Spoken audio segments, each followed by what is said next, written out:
ce point de presse du réseau panafricain des femmes pour la paix et le développement durable qui s'est tenu hier à la Chambre de commerce de Libreville. À l'ordre du jour, la suppression du ministère en charge de la décennie de la femme. Le point avec Cyril Bertrand-Galécourt et Pierre Claverella.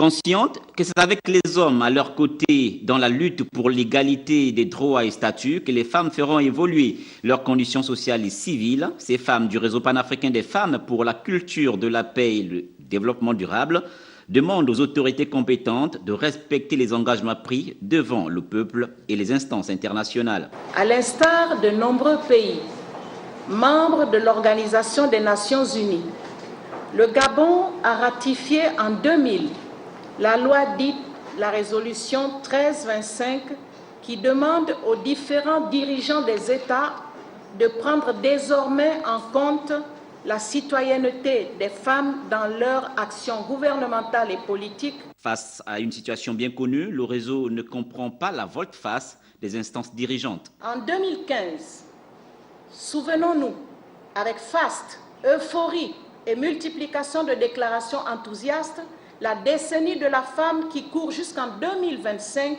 a été proclamée publiquement avec pour effet gouvernemental la mise en place d'un ministère chargé de la décennie de la femme.